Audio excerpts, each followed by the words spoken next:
Você já sentiu ansiedade? Conhece alguém ansioso? Já sofreu com isso? Se a sua resposta é sim, este podcast é para você. O que você semear, crescerá. Então, por gentileza, se inscreva no nosso canal. Hoje, eu estou com uma pessoa que é conhecedora da ansiedade. Karen Lisboa, é um prazer estar contigo aqui. Prazer todo meu, Jobson. Conhecedora, e eu posso dizer que um pouquinho de conhecimento a fundo.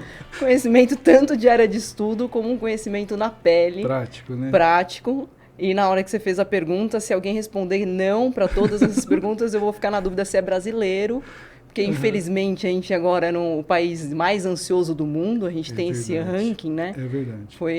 Chegamos a esse lugar de ser o país mais ansioso do mundo. Depressão também não está tão atrás, mas em termos de ansiedade, a gente está em disparado. Aí, o número de ansiosos no Brasil é realmente alarmante, considerado quase que uma epidemia, segunda onda de epidemia pós-Covid. A gente tem uma epidemia aí de ansiedade. Você falou de pandemia. Você vê alguma associação a isso? Reflexo? Mas sem dúvida. Não tem... Uma das coisas que é bem curioso, assim, quando a gente fala de ansiedade, não tem como passar pelo medo e não tem como passar pelo estresse. Uhum. Então, o medo, como a maioria das pessoas devem saber, é uma emoção primária. Uhum.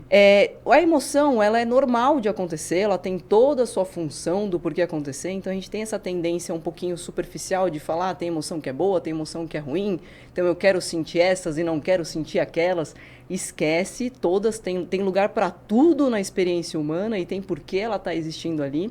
Então, uma pessoa que ela é desprovida de medo, ela é um psicopata. Ela tem uma patologia. Não dá para você ser desprovido de medo. Você não conseguiria se manter vivo, porque você não conseguiria identificar os limites, o que é ameaçador, o que não é ameaçador, até discernir como você tem que se portar ou não tem que se importar em determinadas situações de risco. Então, o medo tem a sua função, tá? Sim. Agora, a partir do momento que identificamos um medo, nosso cérebro percebeu algo como ameaçador, ele vai desencadear um monte de resposta fisiológica, que são respostas de estresse, e aí a gente pode mergulhar mais ou menos a fundo, você que vai me falando. Você falou alguma coisa agora que eu já vou te cortar aqui imediatamente, porque você falou uma coisa no início, falou do medo, e falamos que vem de uma coisa primata, é isso? É um sentimento primata. É uma emoção primária. Primária e isso. Primata, podemos dizer assim? Ela é uma emoção muito vinculada a questões de preservação da espécie. Então, de sobrevivência. Isso, totalmente. Tá. Totalmente. Eu falei do primata já pensando lá na época do... Então, é que quando a gente fala de primata, não significa que é uma emoção só, única e exclusivamente dos seres humanos. Sim. A gente não está falando... Os animais também têm medo. É um pouco mais difícil de mapear isso neles, mas existe também. Então, não é... O primata, ele demonstra mais. É mais fácil de perceber. É menos encoberto, vamos dizer assim. As emoções, elas são emoções mais fáceis de serem identificadas. Tem até alguns estudos vendo se elas são para toda e qualquer raça da raça humana, qualquer ser da raça humana, se manifesta essas emoções exatamente da mesma maneira, se é possível mapear, e dentro de uma tribo africana ou dentro de várias culturas se expressa da mesma forma, e é meio que parecido. Na hora que você olha uma pessoa com uma feição de medo, você consegue identificar que aquilo é medo, que aquilo é raiva, que aquilo é alegria, que aquilo é tristeza. Essas são emoções primárias. Dá para perceber muito isso quando a gente fala do filme Divertidamente. Ele deixou bem claro ali as emoções primárias. Perfeito. Vai vir agora, até nessa edição do Divertidamente atualizado, vai entrar, se eu não me engano, depressão e ansiedade como emoção secundária. Uau! Então, são essas emoções muito características que todo ser humano vai passar por elas em momentos da vida, em vários, com certeza, a gente vai oscilar nelas. E tem toda uma resposta fisiológica por detrás do que acontece quando a gente está com raiva, quando a gente está feliz, alegre, quando está triste, quando está com medo. O medo é bem isso. O medo, ele está identificando uma ameaça. Se você está com medo, tem alguma coisa que está te ameaçando. Está ameaçando sua preservação física ou mesmo sua preservação psicológica. Algo está gerando uma ameaça ali e você tem que tomar alguma atitude. Não é à toa que aciona todo o sistema de luta ou fuga. Isso que está me ameaçando, eu tenho que fazer algo a respeito. Ou eu vou para cima, ou eu vou picar a mula. E no corpo... que acontece? Nossa, no corpo... De uma maneira fisiológica. De uma maneira fisiológica, para te preparar para isso, vamos ter respostas. Depois eu vou entrar o que está sinalizando o quê, tá? Mas a gente vai ter resposta de aumento de frequência cardíaca. Frequência cardíaca e frequência respiratória, elas são super parceiras. Subiu uma, sobe a outra, desce uma, desce a outra. Elas andam sempre bem compassadas. Irmã gêmea, tipo irmã gêmea? São, e grudadas, assim. Elas são aquelas... Não é nem que é só univitelina, é aquela siamesa mesmo. Ela é grudada. Subiu um, subiu o outro. Dilatação de olhos e pupila, então você tem também essa resposta de dilatação. Tem um desconforto, muitas vezes, dependendo do nível aí de ansiedade, estresse que aconteceu, mas tem um desconforto gastrointestinal, então o estímulo para você digerir, ele está suprimido, porque o corpo está muito mais focado em te colocar em condições de lutar e de fugir, então tem contração muscular, vai acionar toda a parte de reserva de glicogênio que a gente tem, principalmente hepático, ele vai começar a colocar na corrente sanguínea, porque vai que nessa luta e nessa fuga seja um pouco mais estendido, acaba a tua reserva de glicogênio muscular, ele já deixa aquele aporte ali. Caraca. Então, ele muda a vascularização, dilatação de vaso sanguíneo, com vasoconstrição periférica e vasodilatação da musculatura, vasoconstrição de órgãos também, até porque se você for ferido, o ideal é que esses órgãos não tenham tanta hemorragia. Então, o corpo ele fica absolutamente pronto para te colocar a enfrentar essa ameaça. E como que ele entende que você vai enfrentar? Basicamente nessas duas maneiras, que é o sistema de luta ou fuga. Ou você vai para cima da ameaça, cara... Vai para a luta. Ou você pica a mula. E tem uma outra resposta que também acontece muitas vezes, que é a resposta de freezing, que é o de congelamento. O congelamento é um pouco mais comum quando essa ameaça está à distância. E tem muitos comportamentos que eles são comportamentos que eles são entendidos pela própria evolução. Então, olha que interessante. Quando o predador está longe, o predador ele presta muita atenção em movimento. Na hora que se movimenta, ele descobre onde está a presa. Se a presa fica parada, congelada, ele fica procurando e fica mais difícil de achar. Então, é uma resposta também da luta ou fuga, vamos dizer assim, o freezing, do tipo, deixa eu ficar aqui quieto, porque se ele está de longe, ele vai ter muito mais dificuldade de me encontrar se ele não percebe movimento. E isso a gente tem até hoje. Bobeira, se você quer chamar um garçom, muito melhor do que você levantar o braço e ficar com o braço parado, é você acenar com o braço. Porque a gente tem essa coisa de olhar para aquilo que tem movimento e não para aquilo que está parado.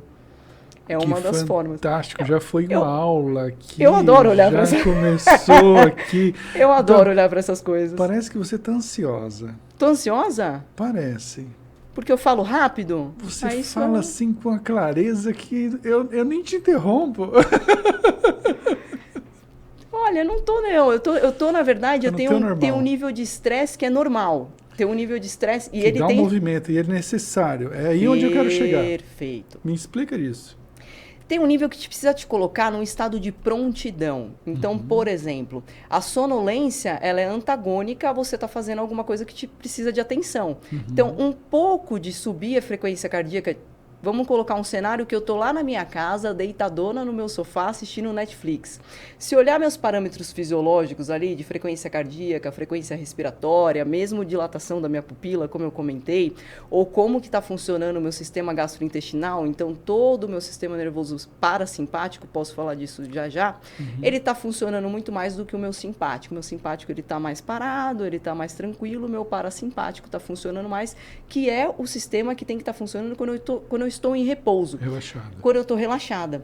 Meu nível de concentração está mais rebaixado, eu estou mais tranquila. Isso é completamente normal. Então, se a gente for olhar, o nível de estresse no meu corpo ele está reduzido. Se eu olhar para hormônios, neurotransmissores, como adrenalina, noradrenalina, dopamina, cortisol, todos eles estão mais baixos. Aí eu vou olhar para coisas como endorfina, serotonina, até homocitocina, dependendo se tem alguém ali deitado comigo, principalmente, vai estar mais alto.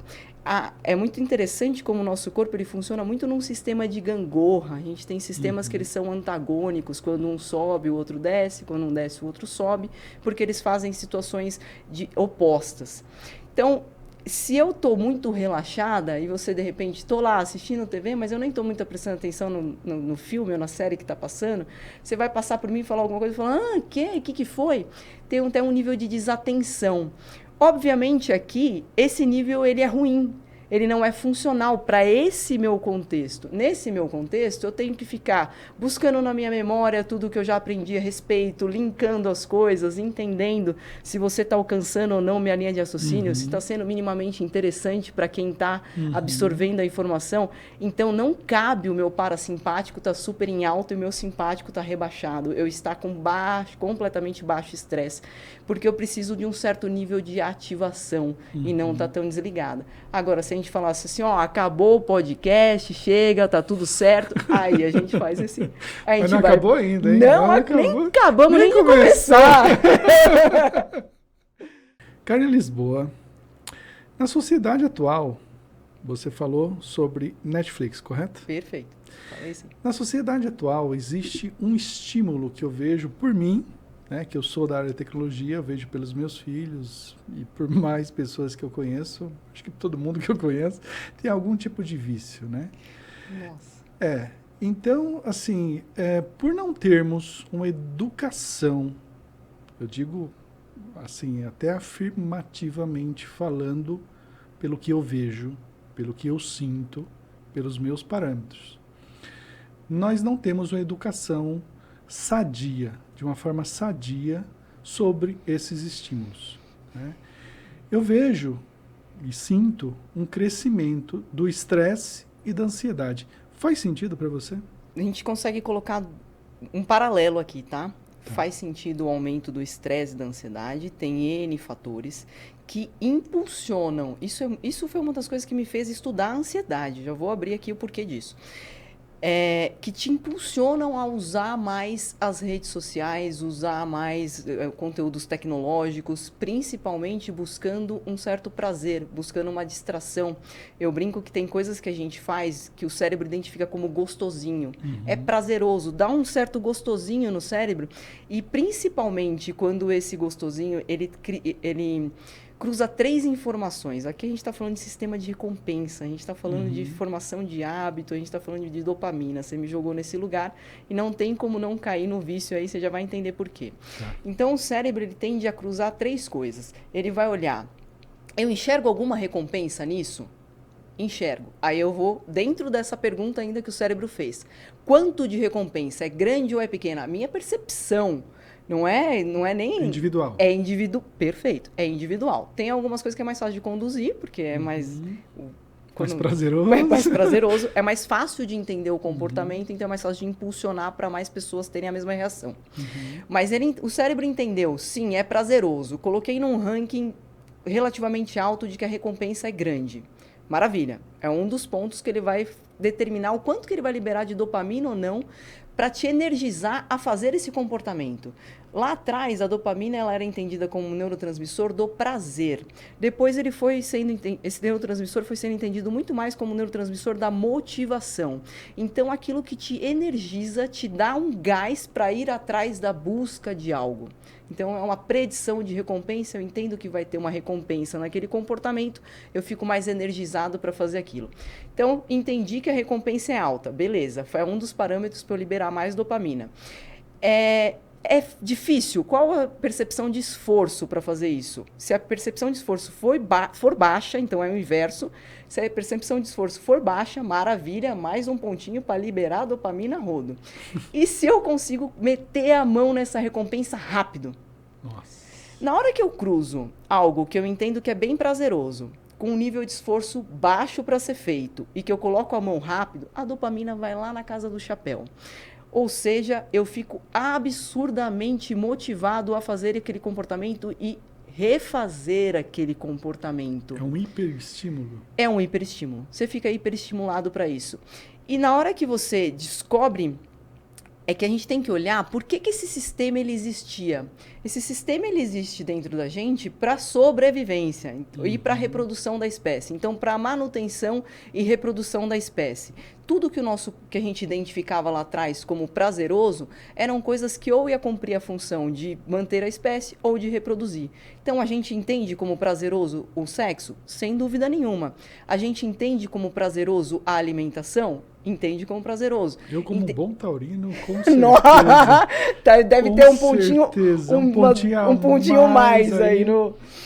E aí entra em toda a questão do que a gente vai entendendo como mais ou menos prazeroso, que era para isso. Tá? Era essa a função do nosso sistema de recompensa, reproduzir a espécie e manter com que ela viva. Uhum. Na hora que a gente vem para a situação atual, que é totalmente fora do que a gente sempre teve que conviver, se a gente fala, só de falar de agricultura para frente, a gente está falando de 12 mil anos para cá, a gente começou a ter agricultura. Quer dizer, ter que lidar com sermos mais sedentários, porque da agricultura para frente foi possível a gente ficar mais parado em um lugar só, sim, a gente está falando que 99% do tempo que existe a espécie humana, a gente não vivia dessa forma. Uhum. Agora, se a gente falar isso em termos de tecnologia, não dá... minúsculo o tempo que a gente está tendo contato com isso e como a gente é, sem dúvida nenhuma, geneticamente desadaptado a esse ambiente que a gente está tendo atualmente. Então, na hora que a gente entende que mexer no celular é prazeroso, porque a gente viu um vídeo de um gatinho que a gente fez dar risada, porque a gente viu um meme que foi interessante, é algo que o cérebro está entendendo como muito gostoso, que é muito fácil de fazer, ou seja, eu só dou um scroll no celular, eu tenho acesso, e ele é rápido. E o desenvolvimento é feito justamente para isso, né? Para o dedão funcionar. Só o dedão e o resto é no seu cérebro, né? E pior... Existe uma inteligência fodástica... não. Quando a gente vai falando... Trás, né?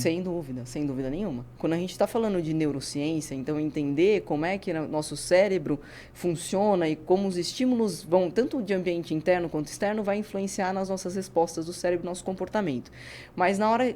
Aqui a gente está mapeando muito mais os estímulos ambientais externos, tá? A área que mais se desenvolveu dentro da neurociência é o neuromarketing. Como que eu entendo o comportamento para fazer com que esse indivíduo ele consuma por mais tempo ou com mais frequência? Ou melhor, ambas as coisas. O growth hacking também, né? Sim. Também é mais pesado mais um pouco. Pesado ainda. E na hora que a gente vê que a vida real, ela está nos apresentando cenários de guerra, cenários de pandemia, então a gente está tendo que ter contato com uma vida um pouco mais difícil de ser vivida, uma vida mais estressante, um contato maior com medo, e de repente até as mídias tendo essa manipulação para isso, dentre quantas notícias boas e quantas notícias ruins, quantas notícias que te despertam a esperança, quantas notícias te despertam o medo, é absurda a enxurrada de medo que a gente está sendo estimulado a ter.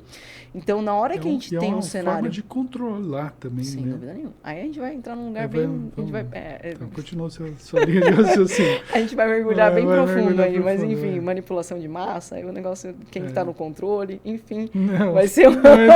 Não é, deixa essa porta fechada. Essa porta fechada. O que acontece é, na hora que a vida real ela está apresentando isso, então automaticamente tem um desconforto muito grande.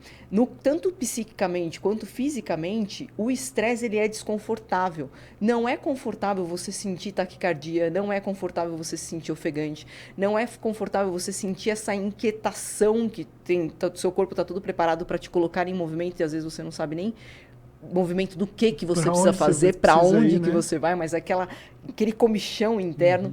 Então, é extremamente desconfortável. O que a gente procura fazer para balancear isso, que é uma coisa que a gente não para pensar, mas nos impulsiona? Algo que me dê um prazer. E aí eu vou mexer no celular, aí eu vou comer um doce. Aí eu vou, principalmente, o mais prazeroso que eu consegui encontrar, então tem gente que vai mais para frituras, enfim, gordurosas. Hoje eu não trouxe chocolate, gente. Coisa linda. Nada contra chocolate, gente. Só coma chocolate, tá? 70% assim, meu. Só como esse. Eu já...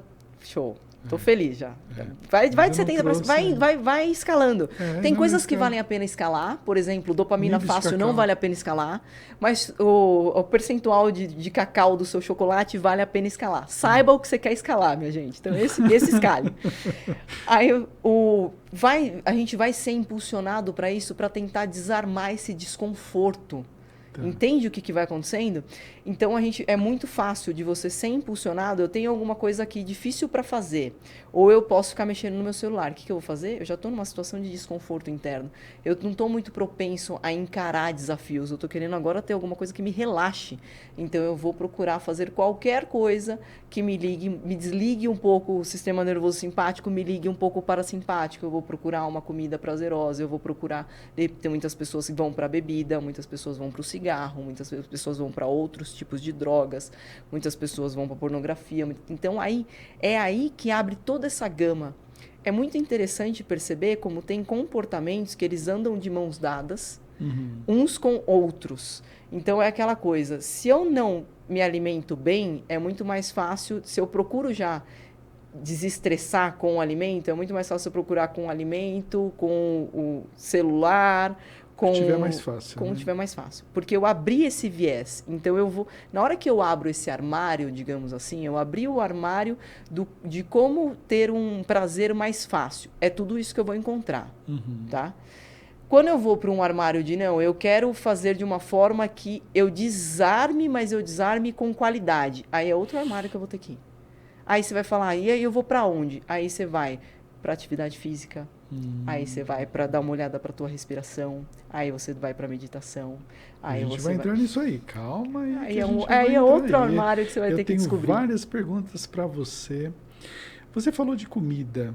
Vamos falar de comida, porque tá me dando fome. Você não usou? Eu como toda hora. Que maravilha. Era 3 horas. Só melhora. Você falou sobre a comida. Perfeito. A comida é um dos maiores prazeres, né? Sem dúvida. Eu falei anteriormente que eu sou taurino, assim, taurino tem uma fama que, assim, né? Gosta de comer. Você quer conquistar um taurino, não conquiste o coração dele, conquiste o estômago. Com certeza. E nessa hora que a gente está no pico, vamos imaginar assim, tô ansioso, percebi que eu tô ansioso, e aí automático, você entra no automático, você abre a geladeira.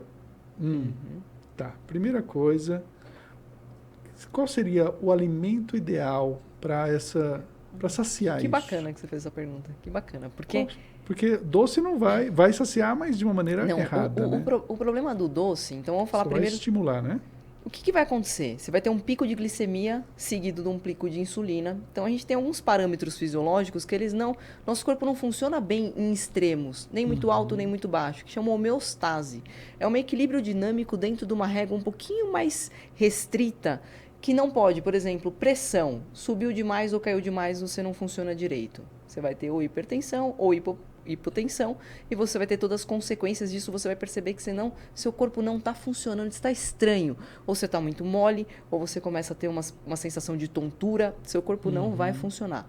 Se você tem glicemia muito alta ou glicemia muito baixa, a mesma coisa. Temperatura muito alta ou temperatura muito baixa, a mesma coisa. Acidez muito alta do sangue ou muito baixa, a mesma coisa. Quer dizer, tem um monte de parâmetros homeostáticos que estão sendo lidos pelo seu corpo e pelo seu cérebro o tempo inteiro. Essa comunicação corpo e cérebro ela é bilateral e ela está acontecendo a todo momento. Principalmente a região do hipotálamo está fazendo toda essa percepção e passando para N outras áreas do teu cérebro, dependendo do que identifica. Por exemplo, se percebe que você aumentou, olha que interessante, se aumentou a frequência cardíaca, aumentou a frequência respiratória, dependendo da concentração de gases no teu sangue, vai assinalar a amígdala para a amígdala dar uma olhada se não tem alguma coisa errada acontecendo. Porque isso normalmente tem a ver com um cenário de perigo. Então, será que passou alguma coisa batido? Então, não é só o cérebro que vai desencadear isso no corpo, como dependendo de como está o corpo, o cérebro vai falar assim, será que eu perdi alguma coisa? Ele está em cenário de ameaça e eu não me dei conta? É muito interessante essa comunicação ambivalente. Então, na hora que subiu a glicemia, teu corpo vai falar, opa, tem glicose demais aqui nessa corrente sanguínea, eu preciso tirar. Manda a insulina lá, a insulina vai abrir a portinha da célula muscular, vai entuchar a coisa lá para dentro.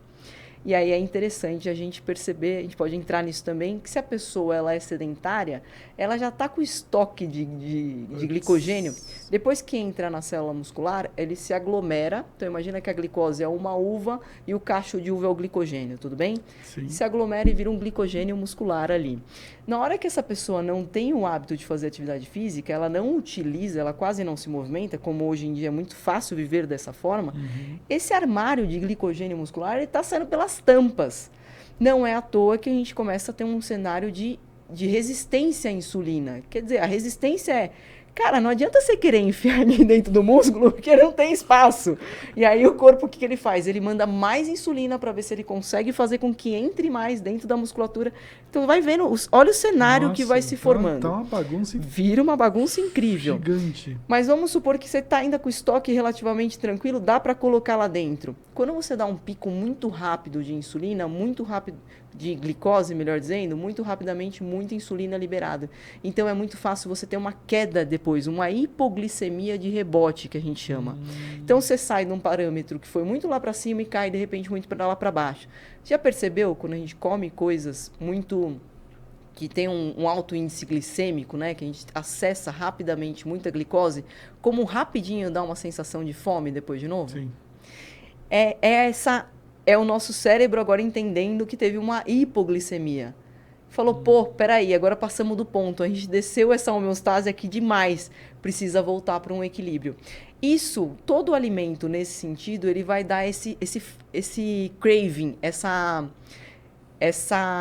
quase que uma fissurazinha. Você terminou de comer doce, pouquíssimo tempo depois você quer comer mais doce.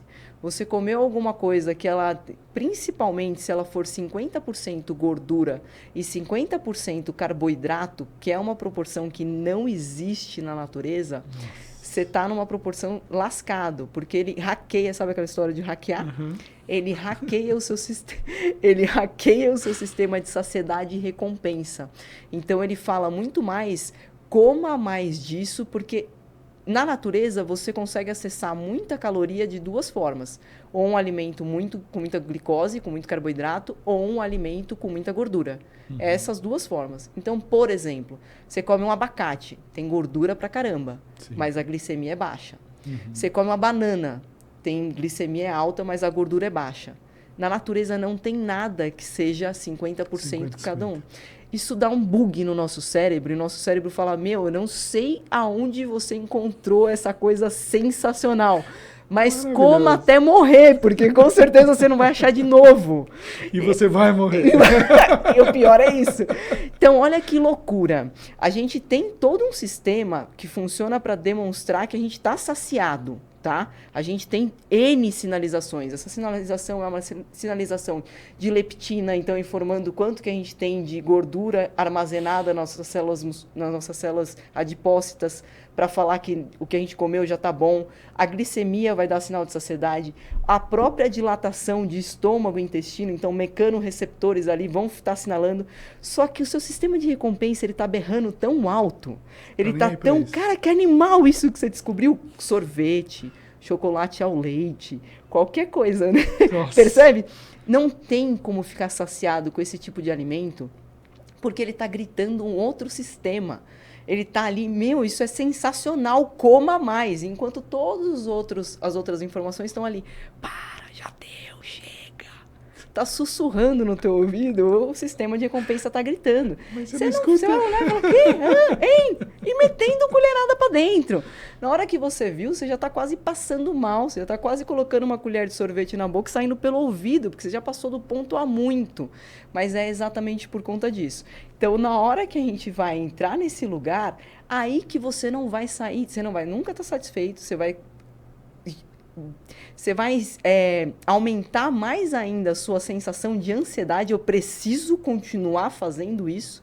Então, não ter essa quietude de estou satisfeito, estou pleno, chega, já está bom, enough, é suficiente, é muito interessante, porque tem um paralelo aí com a ansiedade. Na ansiedade, a gente não consegue ter essa serenidade do que é suficiente. A gente pode olhar para isso também. Agora, você começou essa pergunta me falando qual é o alimento que deveria ser comido. Eu falei todos que não, ok? Correto. E por que não? Um alimento que é sensacional para você fazer isso é comer uma maçã. Maçã. A glicemia não é muito alta e o próprio fato da mastigação, você mastigar, é uma outra coisa, a crocância também. Mas maçã não é um fruto proibido? Olha, não atualmente, viu? Acho que já cumpriu a função que tinha que cumprir de fruto proibido lá atrás. Em especial a maçã verde, ela tem uma função ainda melhor para diminuir a ansiedade. Mas é difícil achar, né? Até que não, hein? Não, na feira, pelo menos, até que acha. Hortifruti por aí você encontra com uma certa facilidade. Mas não tem problema. Entre a maçã, se puder, maçã verde, se não, maçã normal. Perfeito. E aí, eu até convido as pessoas a fazerem esse teste. Experimenta. Deu aquela sensação, que é o que a gente chama de fome emocional. A gente sabe que a gente não está com fome. Não é uma fome física, efetivamente, uma fome fisiológica. É uma tentativa de usar o alimento para liberar prazer, para modular nossas emoções. É isso que a gente está tentando fazer. Então, o convite fica aqui: coma primeiro uma maçã. Depois da maçã, pare e pondera novamente. Como é que eu estou agora? Dá essa pausa. Se permita isso. Olha aqui, dicas valiosas. Já é uma aula, né? Porque só nesse tempo aqui eu estou assim, até parado, assim. Eu tenho tantas perguntas. Será que vai dar tempo? Vai ter que dar, né? A gente vai experimento. Vamos lá, vamos lá. Então, vamos para a próxima? Vamos. Falamos de comida, que é maravilhoso. Obrigado. Gente, podcast com taurino é isso. Vamos lá. Nossa, eu tô água na boca aqui. Voltando um pouco na tecnologia. Verdade, ok. Tá? É inevitável, né, dentro de uma sociedade, as pessoas se compararem. Acho que na vida da gente, né, as pessoas acabam se comparando, né? Ah, ele é mais feio, o cabelo dele é mais bonito que o meu, apesar que o meu tá bonito, né? Fala a verdade. Sensacional. Tá maravilhoso. Enfim, não tô nem aí, nem ligo. Gente, que delícia chegar nesse ponto. É maravilhoso, é maravilhoso. É fantástico. É maravilhoso, fantástico. Desconstruir é bom demais. Tô nem aí. Fale. Puxa, eu vou ter que... Não, qual que é? Deixe que diga, que pense, que fale, deixe isso pra lá, o que tem, eu não tô fazendo nada, você também. Maravilha, isso vai pro... Enfim. Vai pra onde você quiser, eu não tô nem um pouco preocupada. Vamos lá. A comparação entre as pessoas gera um aumento de ansiedade. É muito comum. É fato isso? É muito comum. O cérebro humano, eu brinco que ele é quase... Sabe quando você dá o azar de pegar no supermercado aquele carrinho que tá com a rodinha, pensa? E aí você passa a compra inteira fazendo uma certa força para ele ir em linha reta, porque senão ele vai pro lado da prateleira e fica batendo? É impressionante como o cérebro humano ele tem uma rodinha presa. A gente tem uma tendência a fixar mais o negativo das coisas. Então, é muito fácil a gente se comparar e ter aquela coisa, ele é mais bonito, ele é mais alto, ele é mais simpático, ele é mais rico, o carro é melhor, a casa é melhor, o filho é mais inteligente. Enfim, é uma infinidade. E a gente vai entrando nesse lugar de falar assim, caramba, ainda mais hoje, com a possibilidade de você acompanhar a vida de um número absurdo de pessoas através das redes sociais, que isso é muito recente, como a gente já acabou comentando um pouquinho antes. Antes você tinha o quê? Você tinha um número muito mais restrito de pessoas que você convivia e que você se comparava. E, ademais, você tinha uma sensação de pertencimento daquela comunidade. Então, é diferente você se comparar também se sentindo pertencente e você se comparar se sentindo absolutamente separado e excluído daquilo. Ele joga para um outro lugar. Então, além do número muito maior de pessoas que a gente pode se comparar hoje, essa questão da gente se comparar com coisas extremamente discrepantes. A nossa comunidade, ela não era tão díspare da gente, Era uma comunidade um pouco mais próxima. Você tinha um primo mais rico, mas ele não era bilionário. Ele tinha se dado um pouco melhor na vida do que você. Então, hoje é muito fácil a gente entrar numa comparação de, o que eu estou fazendo de errado para a vida das outras pessoas estar tão boa, porque o que é exposto, obviamente, tem todo um filtro aí. Uma máscara. Tem todo um fake. Tem toda N camadas.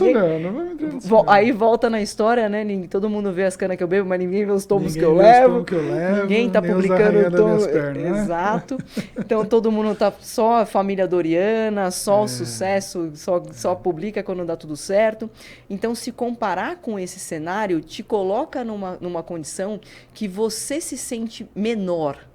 E aí que é uma grande questão da ansiedade, porque a ansiedade, esse medo, ele pode ser de duas coisas. Ou porque o desafio é realmente muito grande, ou porque você está se sentindo muito vulnerável e muito pequeno diante dele. Então, na hora que você entra nesse cenário de comparação de que todo mundo está indo bem, todo mundo está dando certo, todo mundo é só sucesso, e você é esse fracassado, você é esse cara que não conseguiu chegar nesse bilhão, você é essa pessoa que não comprou Bitcoin lá na hora certa e não estourou, você não vê. Você fala, cara, tem alguma coisa muito errada comigo. Então, entrar nesse lugar de uma certa... Não que a vulnerabilidade, nada, né? Como tudo. Nada é 100% ruim. Ser vulnerável tem o seu ponto bom. Mas você se sentir muito enfraquecido diante disso, é aí que é uma outra questão de você aumentar seu nível de ansiedade. Porque é como você se compara diante das outras coisas. Aí tu entra em criação, tu entra em ego, tu entra em outras, né? Tem uma frase, aí na hora que você falou da comparação, me veio essa frase na cabeça, que é uma frase de um lama budista chamado Lama Michel, que eu adoro ele, um Rinpoche, que ele fala assim: a melhor maneira de você desenvolver a humildade é quando você para de ter necessidade de se comparar. Fantástico. Então, a comparação, dificilmente ela tem grandes benefícios. É muito difícil você colher coisas boas da comparação. É muito mais fácil, a partir da comparação, você entrar num cenário de inveja, num cenário de ansiedade, num cenário de menos-valia. É muito mais fácil te jogar numa situação de muito mais separação e menos identificação com o outro, de não pertencimento. Então, de verdade, por mais que hoje em dia esteja... Sim, a gente está sendo muito impulsionado a se comparar.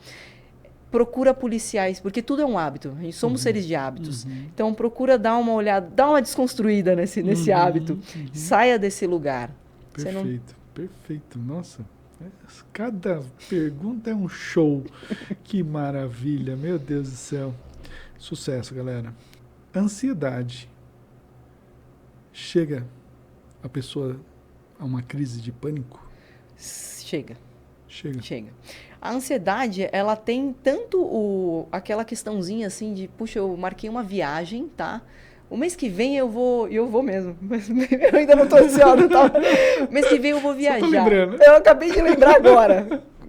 Aconteceu em tempo real.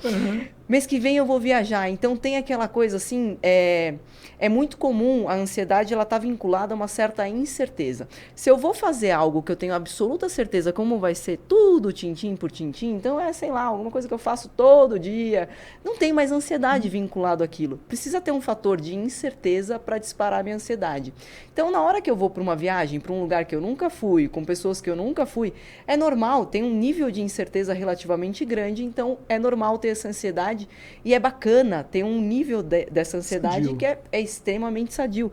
Te coloca te dá uma certa motivação, te dá um certo tempero de você querer ir, de você querer fazer, porque afinal de contas, precisa ter. Lembra que eu falei lá atrás, você falou assim, cara, você tá ansiosa. Não, tem um nível de ansiedade, um nível de estresse que eu preciso estar para estar aqui atenta ao que eu estou falando, para estar motivada com isso, para estar concatenando as coisas, e para ir viajar também. Sim. Porque senão eu entro num lugar de, caramba, eu vou ter que fazer mala. Nossa, eu vou ter que fazer mala, eu vou ter que pensar. Você vai para um outro lugar. Olha quando não tem ansiedade nenhuma, essa ansiedade benéfica, vamos colocar dessa forma, sadia, a gente vai entrar num lugar assim, funcional, é uma ansiedade funcional. A gente vai entrar num lugar de, caramba, eu tenho que fazer mala. Putz, quantos dias mesmo eu tenho que ficar? Quantas roupas eu tenho que ser? Para que saco? Será que eu vou ter que comprar roupa para ir para essa viagem? E se as pessoas... Será que as pessoas vão ser legais? De repente vai ter um monte de gente... Você percebe que você vai desmontando a coisa? Você vai deixando aquilo extremamente enfadonho. E aí você já não tem mais motivação para fazer. Então tem um certo nível de ansiedade que ele precisa existir. Ele precisa estar ali. E vai te impulsionar a fazer aquilo. Na hora que esse nível ele vai indo para um lugar que eu enxergo muitos malefícios e de repente eu começo a me esquivar de fazer, então eu não quero... eu enxerguei que, pensando bem, eu tenho muito mais fatores negativos de ir nessa viagem do que positivos. Eu não vou. Você vai pra fuga. Eu vou pra esquiva, tá? Esse tipo de comportamento, ele é classificado como comportamento de esquiva. E eu vou usar um exemplo, vou pivotar o exemplo aqui, que vai cair numa outra coisa muito interessante. É muito comum Eu poderia muito bem ter, por exemplo, me esquivado de fazer. Quando você me convidou para fazer um podcast, eu poderia ter me esquivado desse comportamento. Porque tem uma certa ansiedade inerente aqui. E eu poderia olhar para ela e falar assim, não quero passar por esse nível de estresse, eu não vou fazer. É muito comum isso acontecer quando nas primeiras vezes que um adolescente, por exemplo, ele tem que fazer uma apresentação em público de um trabalho. Aí ele faz um comportamento, ele liga um comportamento de esquiva, o que ele faz? Ele vira pro grupo dele e fala assim, grupo, vocês não sabem, mas eu sou ótimo em montar slide. Vamos fazer assim? Eu monto o slide e vocês falam? Porque ele não está querendo ter o comportamento de se expor e de falar em público, que é um comportamento que gera um certo nível de estresse, é normal. Você falar em público, você se expor ali, tem toda uma questão de eu sou uma pessoa contra uma plateia me assistindo, então eu viro um contra todos os outros, não sei o quanto esses outros podem ser ameaçadores, tanto para a minha questão, aqui parece bobeira, né? Mas nunca se esqueça que a ameaça pode ser tanto física quanto psíquica. Então, uma crítica, dependendo de como ela vem para você, um bullying, dependendo de como ela vem, é uma ameaça enorme para a pessoa que está recebendo. Gera um desconforto absurdo e gera um disparo de medo gigante. Então, não é só uma questão, eles vão se unir ali, vão se virar contra mim, vão me bater, me prejudicar fisicamente. A questão não é essa, é que podem me machucar de uma forma psicológica. E isso dói tanto quanto. É onde entra o bullying hoje, né? Sem dúvida, é onde entra o bullying. Mas vamos supor que a primeira vez esse estudante ele convenceu a turma, ele conseguiu se esquivar. Ele conseguiu se esquivar. Ele conseguiu convencer o pessoal de que ele era a melhor escolha ali para fazer os slides, que ele ia fazer o PowerPoint com transições, animações e tudo mais. Ia ficar sensacional. Cabalístico, né? Nossa, ia ser uma coisa fantástica. E aí ele conseguiu não ir para a apresentação do trabalho. Ele ligou um comportamento de esquiva. E ele teve, na hora que ele percebeu, subiu um nível de estresse, putz, vou ter que falar em público, não quero fazer isso, vou fazer a apresentação, me esquivei, deu um certo prazer de relaxar, não vou ter que fazer, tá? Na hora que ele vai para isso novamente, a probabilidade agora dele querer se esquivar novamente é maior. É maior. Ele achou uma brecha, ele achou um caminho. Ele desenvolveu um caminho lateral ali para ele não ter que encarar aquele desafio, não ter que encarar aquele estresse, não ter que encarar aquele desconforto. Aí no próximo ele vai virar e falar assim, bom, e agora vamos ver. Eu vou arranjar um atestado no dia do negócio, eu trago um atestado médico, não apresentei o trabalho, eu tive alguma coisa, não vou fazer. Na outra, isso vai, e é impressionante como os nossos comportamentos, a tendência deles é que eles vão ganhando uma escala maior, eles vão se esparramando e ganhando proporção e espaço dentro da nossa vida. Chega uma hora que essa mesma pessoa é uma pessoa que ela vai pensar 2 vezes se ela vai falar com alguém no elevador. Ela começa a não interagir com a outra pessoa no elevador. Se ela tá num grupo, assim, tem, por exemplo, um namorado, uma namorada, e precisa fazer um pedido num restaurante, ela cutuca e fala, pede pra mim tal coisa, porque ela não quer interagir com pessoas, com um desconhecido. Chega nesse nível. Mas isso vai indo da mesma forma que o pânico, tá? Eu vou chegar no mesmo lugar. Eu fiz um paralelo aqui com a ansiedade social, porque eu quero falar uma coisa que é bem interessante de uma pesquisa. Então, isso vai indo. Ela vai começando a não querer se expor para um público. Depois ela começa a não querer se expor para uma pessoa desconhecida. Depois ela começa a não querer se expor para uma pessoa que ela até conhece, mas não tem tanto convívio, como um familiar mais distante numa festa de família. Depois ela não quer nem estar na festa, nem para conversar com as pessoas mais próximas que ela já conhece. Percebe como a coisa... Tudo que você falou lá no começo... Aquilo que a gente semeia, aquilo que a gente alimenta, cresce, coisas nesse sentido. Gente, é exatamente isso. Aquilo que a gente vai alimentando vai ganhando proporção. Sim. Então, olha que estudo que foi feito em cima disso que eu estou crescendo aqui, demonstrando para vocês. Pegaram, então, essa pessoa ela vai entrando num cenário de fobia social, tá? São poucas, a maioria das coisas, elas vão sendo construídas. Então, na hora que a gente vai falando de um toque, ele às vezes começa como uma brincadeira e você vai alimentando aquilo e aquilo vai ganhando uma proporção. Na hora que a gente está falando de uma fobia social, eu me esquivo de uma apresentação, mas na hora que eu vou ver, eu não quero mais... Eu quero ficar no meu mundinho com 3, 4 que eu selecionei ali, o resto viraram os outros, eu não quero mais interagir com eles. Então, as coisas vão crescendo. Tem uma forma de entender o que acontece no nosso cérebro, que é através de neuroimagem, né, principalmente de ressonância magnética funcional. Então, você dá uma função... Isso o neurocientista ficou meio... São estudos isso. São estudos. Ele ficou até meio encantado com isso, né? Então eu coloco ali para entender em tempo real como que o cérebro está respondendo e eu dou alguma tarefa para a pessoa fazer e olhar o que está acontecendo lá dentro. Então a ressonância magnética funcional, ela permite isso e você olha áreas do cérebro que estão sendo mais ativadas, elas ficam mais acesas na ressonância. Então é muito fácil de você entender o que está sendo ativado e o que não está sendo ativado mais ou menos. Luzes que acendem nos nossos cérebros. A gente consegue perceber toda essa transmissão eletromagnética. Está acontecendo uma parte eletroquímica ali. Então, a gente consegue ler através disso. Exato. Fantástico, né? E é bonito de ver, tá? Né? Eles fazem mudança de cor, né? Fica bonito de ver as redes neuronais acesas, assim. É muito interessante. Mas o que fizeram? Pegaram um grupo de pessoas que tinham já sido diagnosticadas com fobia social. Então, esse medo de interagir com outras pessoas. Ele é um fóbico social. E um grupo de pessoas que não eram fóbicos sociais, tá? Para essas pessoas não fóbicos sociais, apresentaram... Lembra que eu falei das emoções primárias? Em algum momento aí nesse podcast eu falei alguma coisa nesse sentido. Foram apresentados o rosto de pessoas com... Então, a pessoa com uma cara de feliz, uma cara de triste, uma cara de medo, uma cara de raiva. Tudo bem? Sim. Essa pessoa não fóbica social só acendia uma região no cérebro, que é uma região responsável por detectar medo, que é a amígdala, e não tem nada a ver com a amígdala da garganta, é uma região lá na meiuca do nosso cérebro. Sim. Que engraçado que também são duas bolotinhas, também muito parecidas com a amígdala, mas fica no meio do cérebro, que ela tem ela é muito responsável por detecção de perigo e de ameaça. Então, ela acendeu, ou seja, ela estava mais ativada, ela estava dando essa informação para o restante do cérebro que aquilo era ameaçador. Quando que isso acontecia? Quando a pessoa estava vendo a fisionomia de alguém com raiva. Porque uma pessoa, se ela está com raiva, ela pode se tornar uma pessoa ameaçadora. Agora, uma pessoa sorrindo, então ela está demonstrando alegria? Não. Uma pessoa chorando, pelo contrário, deveria ter uma empatia, acolhimento. Uma pessoa com medo, você também... Difícil, você vai ver o que está acontecendo, também vai despertar um lado muito mais de empatia do que um lado de você, do seu medo. Agora, o que você acha que acontecia com os fóbicos sociais? Fugiam. Qualquer fisionomia que era apresentado de qualquer emoção, podia ser até Até alegre. Até alegre, até nada, cara de azulejo, sabe? Aquela cara de nada, de paisagem, não estou fazendo cara de nada. Cara de botox? Cara de botox, até essa cara acendia a amígdala do fóbico social. Então, o fóbico social, só de identificar o rosto de outro ser humano, ele já aciona todo o mecanismo de medo nele. Uau, gente, que loucura. E isso pode ter começado com um comportamento de esquiva, pura e simplesmente, de não apresentar um trabalho, não encarar um público. Então, perceba, a gente precisa tomar bastante cuidado com aquilo que a gente vai usando de recursos para lidar com a nossa ansiedade, porque pode estar abrindo um precedente maior ainda. Agora, na hora que a gente fala do pânico, o pânico ele pode ter uma resposta muito grande.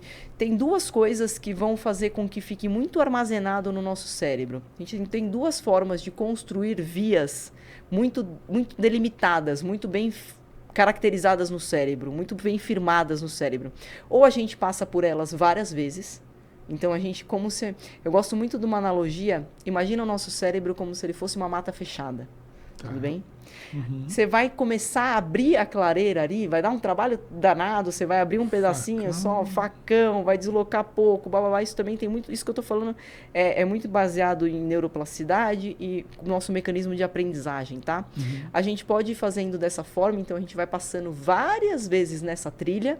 Dessa vez que a gente abrir uma clareirinha do nada, na próxima que a gente passar, a gente vai abrindo, na próxima a gente vai, dependendo, jogando umas pedrinhas ali, então a gente vai construindo essa via neuronal. Tudo bem? A gente vai construindo por repetição. A gente constrói por repetição. E a gente pode falar, tem uma frase bem conhecida dentro da neurociência, que é: neurônios que se ativam juntos se fortalecem juntos. Uau. Então, ele vai dando a mão um para o outro e essa via ela vai ficando cada vez mais fácil de serem ativadas, porque eles meio que criam afinidade, eles já sabem o que eles têm que fazer juntos. Eles viram um time, vamos dizer assim. Fantástico. Ou pode acontecer alguma coisa absurdamente traumática que foi lá e deu uma pancada e abriu essa clareira de uma vez. Uau, tem isso também? Tem isso também, que é o trauma. Agora a gente está falando de um trauma.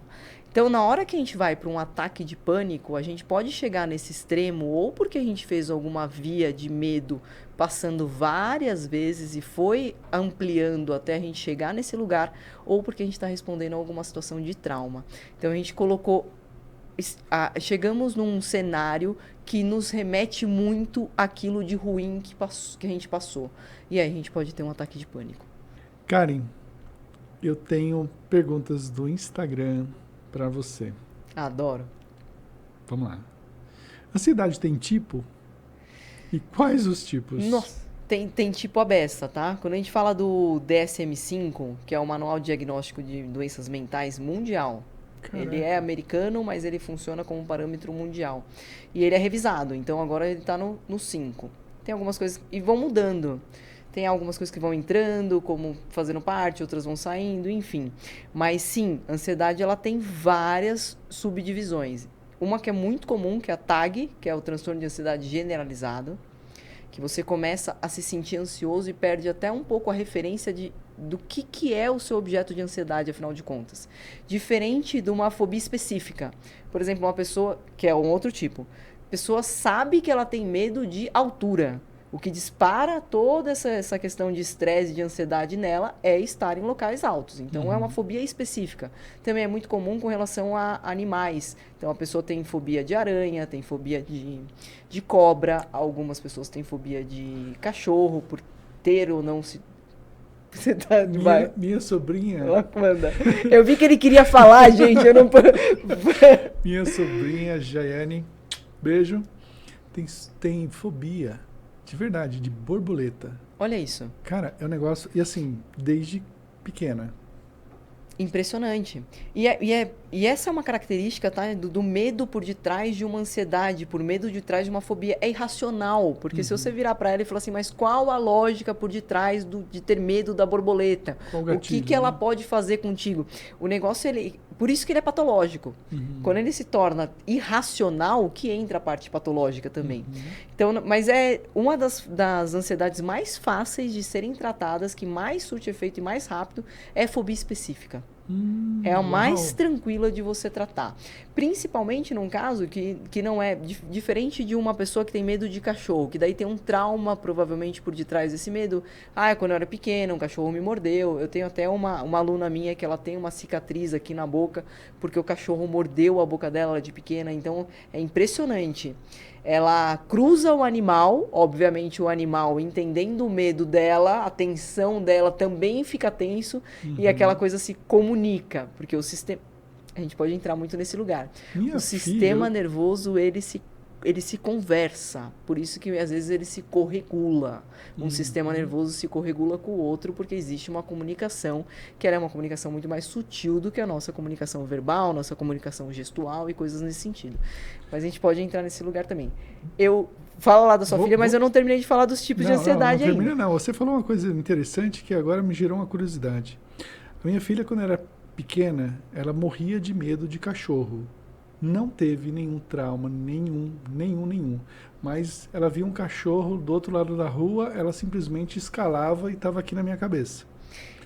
Hoje, ela não pode ver um cachorro, que ela vai lá e assim... Passou, simplesmente passou. Perfeito. Claro, a gente sempre acolheu, deu, né, o carinho, passa a mão, ela recuava, de repente um dia até que ela sozinha. Ela não conviveu com ninguém que tinha medo de cachorro? Não. Tá, então eu não vou entrar nesse lugar. Mas porque é curioso, né? É curioso. Porque aí vai entrar em pontos de até onde, o que fica armazenado no sistema nervoso, o que é contínuo mental, o que não é contínuo mental. As que reza brava. Entra num lugar um pouco mais... que não é todo mundo que acompanha, então acho que não vale a pena a gente ir aí, tá? Tá bom. Mas o que é interessante, de alguma maneira, ela foi se expondo aos animais, ao cachorro, e foi vendo que não gerava efetivamente perigo. Então eu chego mais perto, ele não avança, ele não rosna, ele não me morde, ele não me oferece o risco que eu estava porque eu estava projetando. A ameaça que eu projetava não se efetivou. Quando isso acontece 1, 2, 3, você vai ressignificando. que essa é a terapia, na verdade, de exposição. Aqui a gente está falando de TCC. Você vai se expondo àquele agente estressor e você vai percebendo que não corresponde a projeção de risco que você está fazendo com a ameaça real. E aí isso chega um dado momento que se desmancha. Por isso que é tão fácil de tratar, é uma das mais fáceis você tratar fobia específica. Fantástico. Toque. Fala das outras. Vamos lá. Toque. Transtorno obsessivo compulsivo. Você tem um pensamento obsessivo e você faz um comportamento compulsivo. Então, por exemplo, se eu sair de casa e não virar 3, 4 vezes a maçaneta, um ladrão vai entrar. O pensamento é, se eu não fizer, vai entrar, vai ter azar, vai... Você associa a algo ruim se você não faz aquele comportamento. E você tem que fazer obrigatoriamente, senão o pensamento obsessivo não vai embora. Entende a função do toque? Até é curioso, né? Muitas vezes a gente fala, tem toque só porque ajeitou, mas a verdade é que o comportamento compulsivo, ele está tendo uma função de desarmar o pensamento obsessivo. E aí depois tem que ir atrás de ver por que aquele comportamento obsessivo ele foi construído, tá? Vai dar um pouco mais... Rolê. É outro rolê. Mas o porquê que é uma ansiedade? Porque é um medo, se eu não faço algo ruim, vai acontecer. Então, eu também estou gerando toda essa resposta de estresse dentro do meu organismo por conta dessa projeção de medo diante de alguma coisa. A mente humana, quanto mais você estuda, mais fascinada você vai ficando. Essa fronteira ela vai se abrir. Eu acho fantástico. Deixa eu ver aqui mais... TEPT, transtorno de estresse pós-traumático. Então, aí a gente tem aí entra numa questão assim, de muito vinculado à violência. É muito comum para quem foi soldado de guerra. Transtorno de TEPT, o TEPT vem a rodo. Algumas questões de violência sexual, dependendo de como você teve... Sequestros, coisas que têm um vínculo muito grande com violência, tá? Teve uma época, e tá uma discussão aí, saiu, mas está uma certa discussão em cima disso, estava no DSM-5, a perda de ente querido.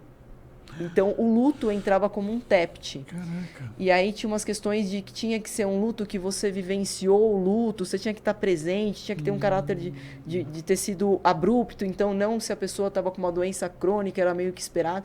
Tem uma discussão, mas saiu e fica aquela coisa, mas espera aí, gente, tem realmente o luto ele gera um trauma, até que ponto esse trauma não está gerando um estresse pós-traumático desse trauma?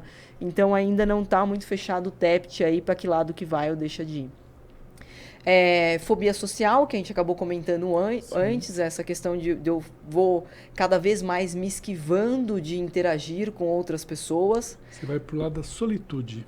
Na verdade, da solidão. Vai para a solidão. Não da solitude. Não da solitude. Porque você não está indo para um lugar de eu estou em paz e tranquilo sozinho e curtindo a minha companhia. Não é que a solitude. Aí é solitude, aí a gente está falando de outra coisa. Aí é delícia. Aí a gente está falando Mas de também tem um prazo. Sim, eu acredito. Sadiamente, vamos falar. É muito interessante perceber como tudo que é vivo tem momentos de contração e momentos de expansão, né? Então, O universo é assim, né? O coração é assim. Para você estar vivo, você tem esse momento de ir para fora. O equilíbrio. Tem um momento de invernar, mas tem um momento de primaverar, vamos dizer assim. Estou usando aqui um neologismo e estou fazendo uma licença poética para me fazer entender. Mas acredito que vale pela analogia. Então, sim, tem um momento de que vale muito a pena você ir para dentro, você ir para esse lugar de curtir a sua própria companhia, se conhecer melhor, mas aí na hora que você termina de fazer isso, você tem que ir para fora novamente. Sim. Até para você ver se isso que você concluiu faz sentido, né? Validar, para você integrar, para você entrar todo nesse lugar. Então, esse movimento de ida e volta, de expansão e contração, eu confesso que eu acho extremamente saudável e que tem que ser cultivado na vida humana. Maravilha. Foram todas? Foram todas. Se minha memória não está me pregando uma peça aqui, foram todas. Certo. Qualquer coisa a gente lembra depois. Perfeito. Existe diferença entre a ansiedade e a depressão, correto? Sem dúvida. Agora, a origem da depressão, já existem estudos que afirmam... Tem uma correlação muito grande. Uma correlação? Sim. Então, mas não obrigatoriamente. É possível cair direto na depressão, mas um caminho muito fácil é... Como que ele vai acontecer na fisiologia? Se você é exposto a um estresse crônico, então vamos supor assim, meu trabalho está estressante, e ele está estressante prolongadamente, porque fisiologicamente era para você conseguir dar conta de uma ameaça pontual. É isso que é o estresse. Então eu vou ter 3 cenários aqui. Eu vou ter um cenário que eu lutei, que eu fugi, que eu congelei e eu sobrevivi, ou que eu morri. Não tem outra coisa. E aí, de qualquer cenário que aconteceu, eu posso desarmar o meu sistema de luta ou fuga, porque já resolveu o problema. A ameaça, ela cessou, a ameaça, ela acabou. Agora, quando eu tenho alguma coisa que eu sou frequentemente exposto à mesma ameaça, como, por exemplo, o meu trabalho está extremamente estressante, porque o meu chefe todos os dias está me cobrando um certo nível de performance, que eu tenho que bater meta, na hora que eu mal bato aquela meta, já vem a meta do mês seguinte, então aquilo se embola. É muito fácil, do estresse crônico, eu abrir um quadro de ansiedade. Tá? Então agora, antes de eu chegar no trabalho, eu já estou sentindo todas as reações fisiológicas de estresse. Antes, na hora que eu chegava lá e eu era exposta à cobrança do meu chefe, me gatilhava o estresse. Agora, só de eu pensar no trabalho, eu já estou estressada.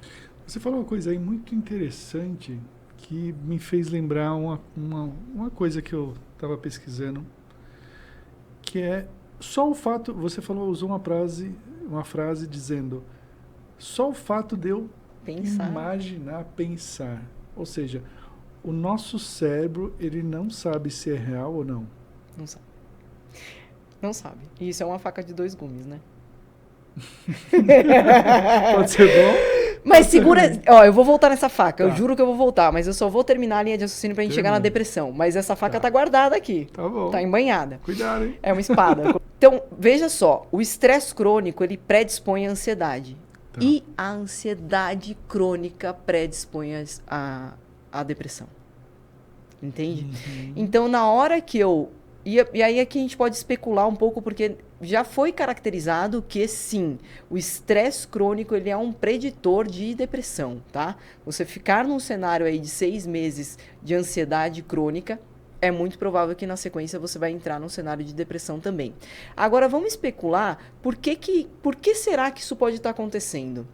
Se eu não dei conta desse fator estressor, dessa ameaça, como que você acredita que essa pessoa está se sentindo com relação a ela mesma em termos de autoeficácia? Em termos dela ser ou não capaz de resolver as coisas? Ela está se sentindo cada vez... Lembra que eu falei uma hora? Cada vez mais diminuída e cada vez mais insegura, cada vez mais desprotegida, cada vez mais incapaz. Isso é depressivo. Então não adianta nem eu tentar fazer alguma coisa, eu já vi que eu não consigo. Ela desiste. Vai para um lado muito mais da desistência. Isso é muito... Aí você desliga toda essa questão de te impulsionar para uma luta ou para uma fuga, você desarma. Então, enquanto na ansiedade você tem uma inquietação gigante de que você precisa fazer algo, e muitas vezes você não sabe nem que algo que você vai fazer, e aí você sai atrás de abrir geladeira, você sai atrás de fazer um monte de coisas que não vai resolver a sua ansiedade, mas você precisa fazer algo, se ocupar, nem que seja mascar um chiclete. Você percebe a pessoa mascando, que você fala, Jesus, vai acabar com a TM dela. Mas ela precisa fazer alguma coisa. Na depressão acontece exatamente o oposto. Entra na apatia. Eu não tenho ânimo, eu não tenho disposição, eu não tenho vontade de fazer nada. Percebe como desarmou? Vupt. Eu fui parar em um outro lugar ainda. E faz todo sentido. Não vi exatamente uma pesquisa batendo martelo nisso, tá? Mas entra muito nesse lado. Se eu tentei por muito tempo fazer algo, tá todo esse mecanismo ligado, e a ameaça não vai embora de jeito nenhum, eu desisto, eu entrego meus pontos. Caraca. Perigoso, hein? Vamos falar da espada? Na verdade, era a faca agora de 2 gumes, tá? Realmente, o nosso cérebro ele não sabe discernir o que está efetivamente acontecendo agora, nesse exato momento, o que eu estou revivendo do meu passado. Então, se eu pedir para você, Jobson, feche os olhos, Não faça, eu não quero. Eu não quero, não faça. Mas vamos supor, não façam em casa também não, eu não quero. É bom você avisar. É bom, não quero, mas vamos supor que eu viro e falo assim, feche os olhos, traga na sua tela mental, não feche. Traga na sua tela mental o dia mais triste, a situação mais triste que já te aconteceu. Ixi, eu vou ficar na dúvida. Vai ter várias. Primeiro ele vai demorar um tempo para selecionar. Mas assim que ele conseguir selecionar e ele for trazendo para a tela mental dele, gente, com riqueza de detalhes, quanto mais detalhes ele trouxer de como estava de cores, como estava a iluminação naquele dia, quais os personagens, como ele estava se sentindo, que roupa que ele estava usando, se tinha algum cheiro ou não tinha algum cheiro. Quanto mais gavetas ele trouxer de todos os sentidos, ele vai reviver aquele momento. Exatamente igual. Não. Toda vez que a gente busca na memória, a gente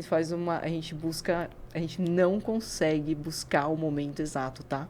E aí que tem uma outra questão muito interessante. A gente pode voltar nessa memória e ir deixando essa memória cada vez mais tranquila, ou a gente pode voltar nessa memória e colocando cada vez mais elementos de terror nela. Olha isso que eu acabei de dizer. Que loucura. Olha isso que eu acabei de dizer. Você nunca vive 2 vezes a mesma memória. Toda vez que você revisita de um outro lugar. Dependendo de o que está te motivando a revisitar essa memória, você está deixando essa memória mais tranquila, mais amigável ou menos amigável.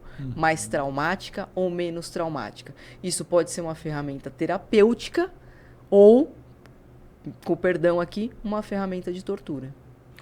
Vamos deixar claro uma coisa aqui? Não façam isso em casa. Não, façam o quê? Agora vamos levar, por isso que eu falei que isso é uma faca de 2 gumes. Sim. Faça o quê? Você volta num lugar de tristeza para você ressignificar. Ou você vai para um lugar de futuro para você construir uma projeção de algo muito interessante. Isso é uma ferramenta fantástica.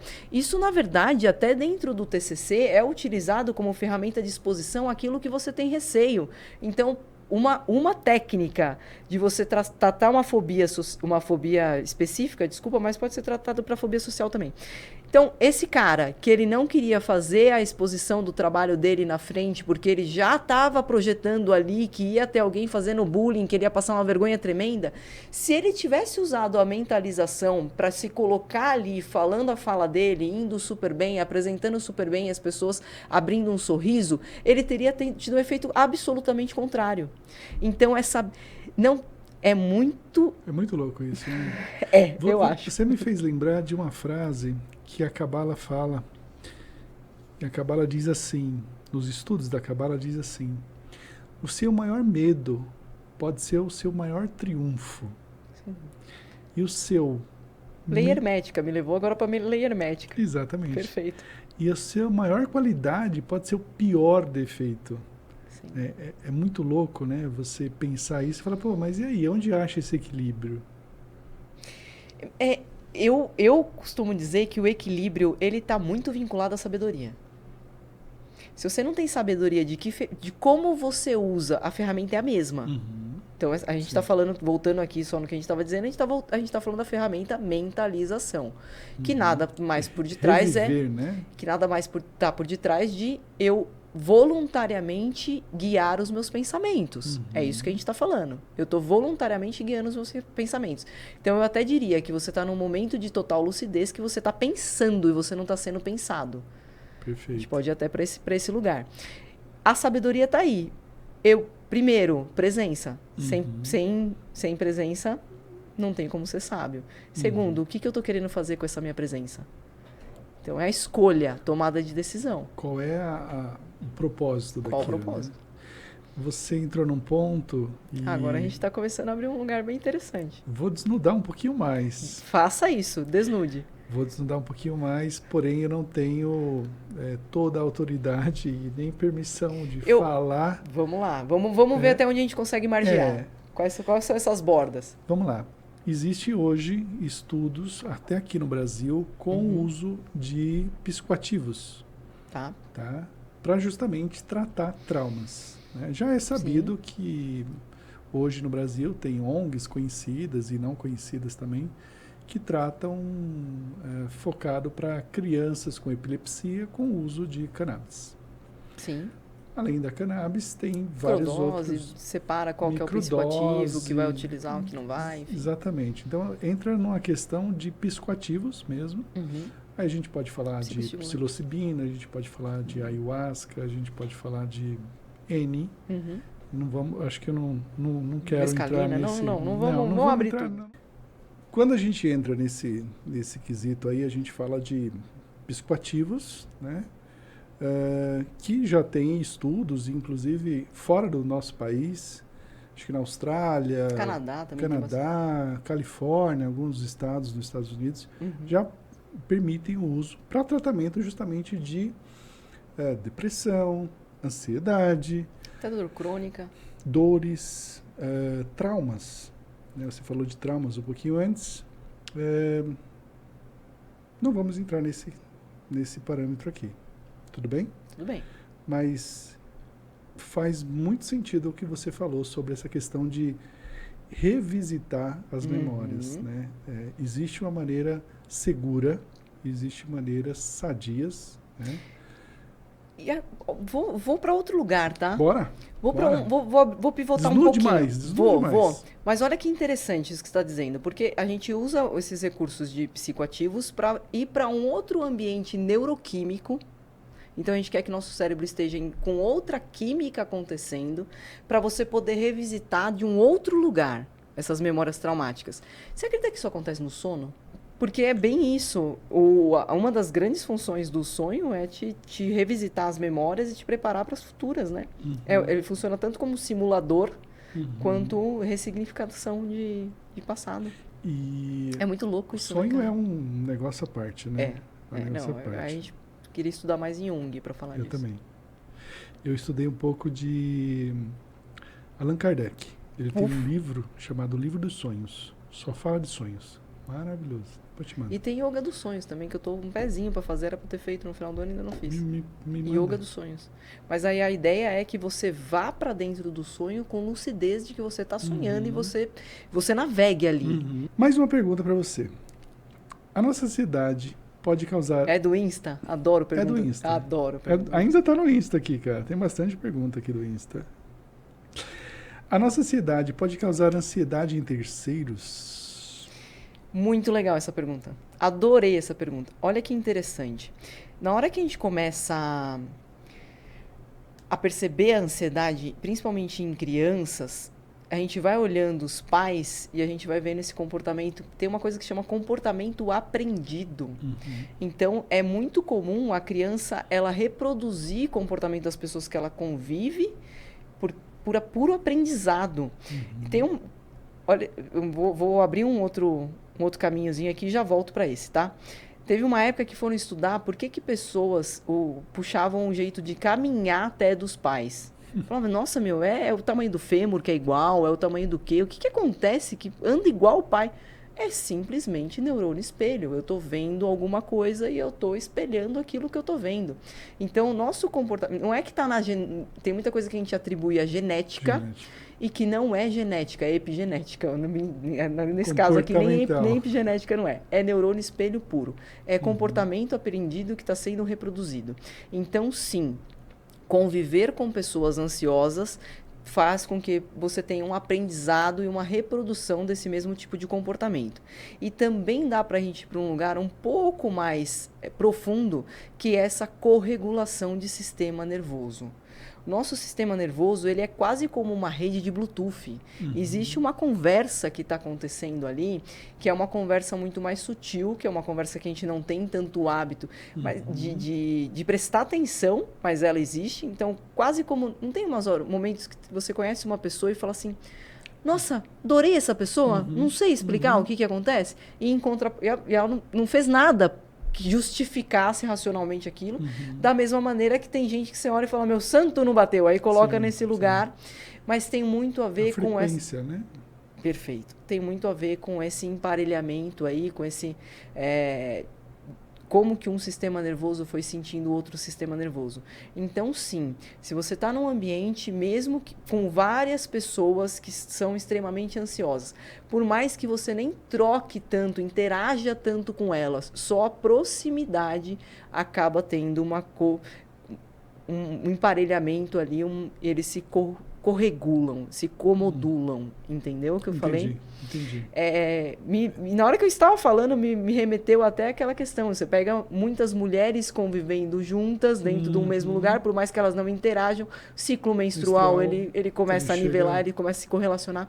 É impressionante como que...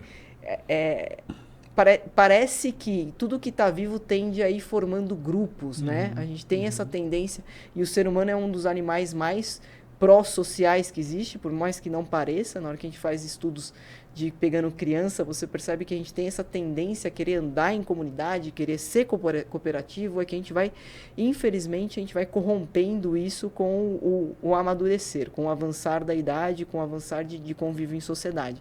Mas as coisas vivas, elas tendem a ser cooperativas, elas tendem a se regularem. Fantástico. Você falou de uma coisa agora que eu lembrei de uma historinha de Buda. Adoro. Nossa, também já brilhou meus olhinhos. Meu japamala até rodou aqui. Buda, ele pediu para um seguidor dele, ele estava junto com outros, falou assim, vai buscar água para nós bebermos. Conhece essa? Acho que não. E aí, ele foi. Quando chegou lá, tinha um monte de mulher lavando roupa, cachorro tomando banho, criança nadando, e a água estava toda turva. Aí ele volta. Aí ele voltou, e aí o Buda olhou para ele e falou assim, cadê a água? Aí ele explicou, né? Se explicou, ele falou assim, sente-se e fica aqui. E aí ele começou, estava lá pregando, enfim, meditando, continuou. No final da passagem ali, ele falou, vamos todos lá buscar essa água. Quando ele chegou, a água estava límpida, não tinha mais ninguém, a água límpida. Aí ele olhou assim para o discípulo, o seguidor dele, e falou assim, olha, você não ter ansiedade e ter paciência, você bebe água limpa. E foi lá e bebeu da água. Ou seja, acho que na vida a gente tem um pouco dessa... Eu até diminuí o tom da voz para falar aqui. Às vezes a gente tem um pouco dessa vontade de resolver tudo na hora, né? E, cara, tem tempo para plantar e tempo para colher. Não é esse o ditado? Sem dúvida. Vamos para mais uma pergunta? E me lembro, eu não ia conseguir não falar nada na sequência, né? Eu sabia. Certeza.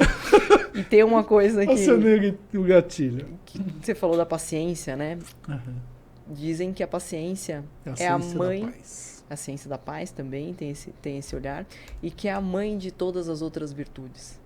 Nenhuma outra virtude você consegue desenvolver enquanto você não desenvolveu paciência. Uhum. É verdade. Quanto mais eu olho para isso, mais eu vejo que faz todo sentido.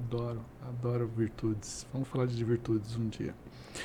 Vícios e virtudes é bem interessante para esse lugar, pela ótica da neurociência. É bem legal. Eu gosto numa outra ótica de Napoleão Hill. Também. É fantástico. Nossa, adoro.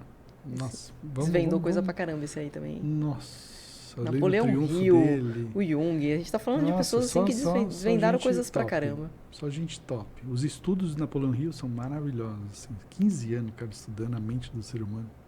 Loucura. Karen, como ajudar uma pessoa ansiosa?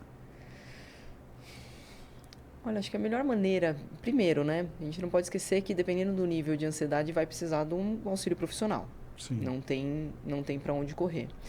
E muitas das vezes é interessante perceber como tudo tem o seu lugar e tudo tem o seu papel. Por que eu digo isso? Eu, efetivamente, acho que eu acabei não falando isso, mas a minha área de formação base é a educação física. Uhum. Então, na hora que eu falo da educação física, ao contrário da medicina até, principalmente aqui no Ocidente, eu até falava isso muito para alunos, caíam muito alunos meus médicos na minha mão. E eu virava para eles de bate-pronto, assim, na cara, e falava, você sabe por que você está me procurando? Ele parava assim, porque você entende de doença e eu entendo de saúde. Uhum. Então, na hora que eu dava essa, assim, já dava cada um ficava no seu terreno. Por que eu digo isso? Porque é muito comum, pela nossa ótica de tratamento, querer pensar qual é o sintoma, que remédio que eu dou para isso. Tá?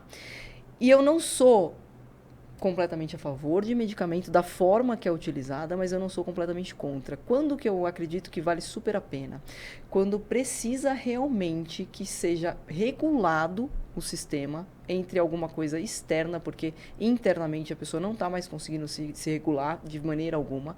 Então, entre esse fármaco para dar a chance dessa pessoa se reorganizar.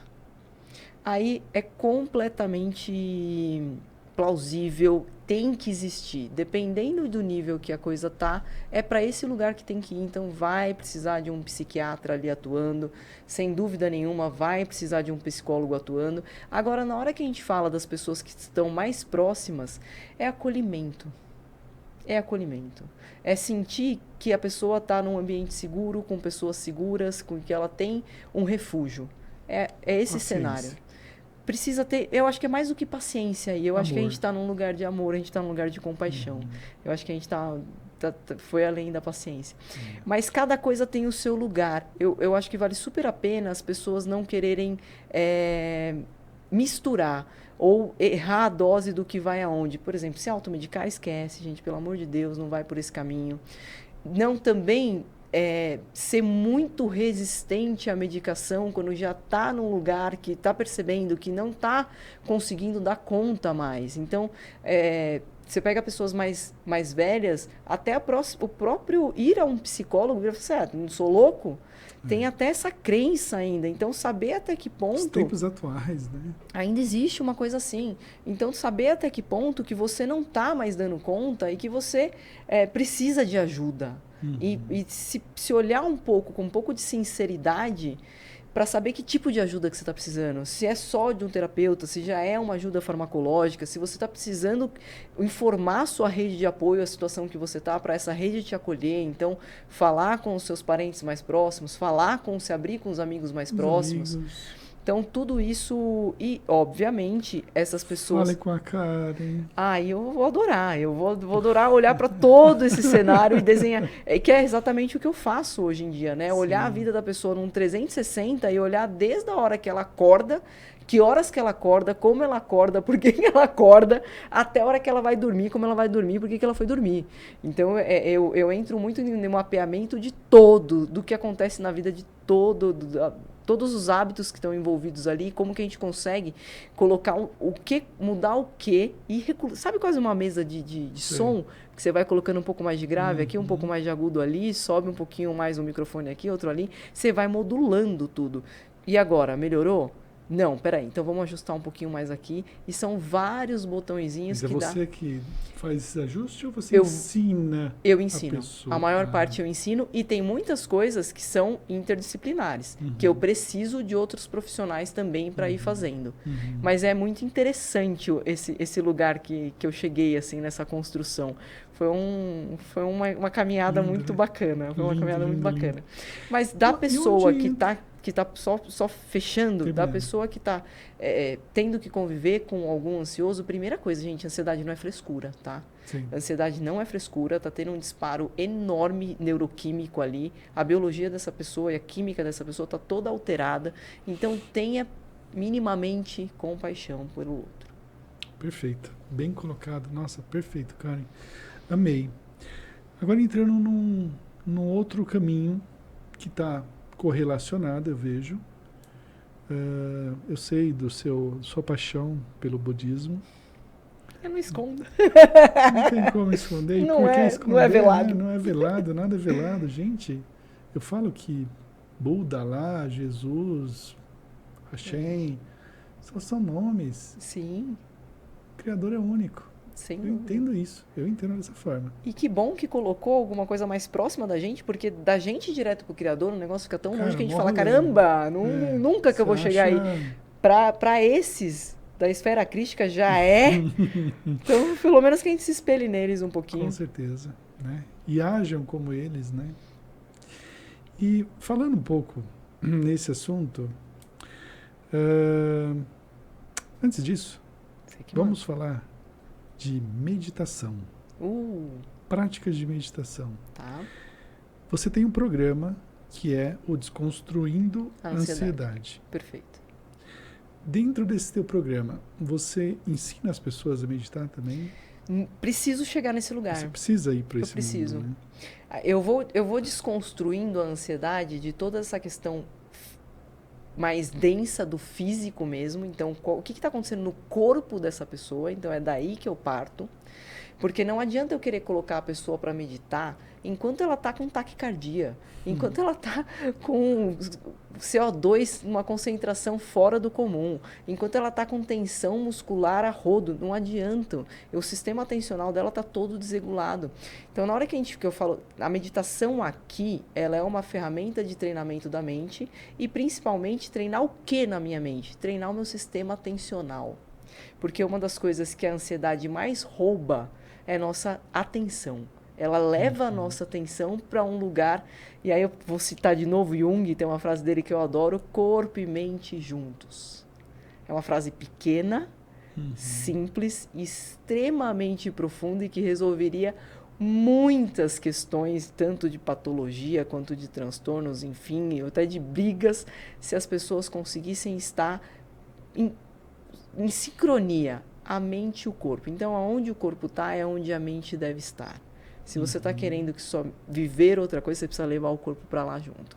Então, essa é uma da base da meditação, né? Eu uso o meu corpo para ancorar a minha mente, para eu conseguir treinar o meu sistema atencional para que eu passe a dirigi-lo e não ele me dirigir. Eu gosto muito de uma analogia também de um cavalo. Cuidado para sua mente não ser um cavalo sem sela. Se você resolveu montar num cavalo sem sela, significa que para onde o cavalo for, você vai atrás. E o ideal é que seja o contrário, que para onde você queira direcionar o cavalo te leve. Então, não é a meditação transcendental que está dentro do meu programa. Não que eu não amo, mas é porque eu tenho um outro objetivo com essa ferramenta da meditação. Não é chegar nesse ponto de samadhi, de você ter um total relaxamento, não é transcender, não é nem essa questão também de não pensar em nada, não é isso. As pessoas levam a meditação muito para esse lugar. É um lugar antes disso, tá? É um lugar de trazer relaxamento, é um lugar de trazer familiaridade com todos os mecanismos da mente, saber conduzir melhor o seu sistema atencional e treinar o seu sistema atencional. É aí. Trazer uma consciência. Trazer uma consciência. De si mesmo. Trazer a consciência e trazer a presença, né? Presente. Sem dúvida. Estar presente é difícil, né? Muito. Muito. Né? Você está aqui comigo? Eu estou. Perfeito. Eu estou te sentindo. Que bom. Entrando um pouco nessa vertente, dentro das minhas pesquisas para falar contigo, eu achei um fato muito, muito curioso e, para mim, rico, né? Na Bíblia, em Mateus, capítulo 6, versículo 25, está escrito assim: não ande ansioso, eu creio em Deus e creio que muitas pessoas boas nesse mundo existem. Deus tem cuidado de vocês. Olha, até arrepia. Caraca.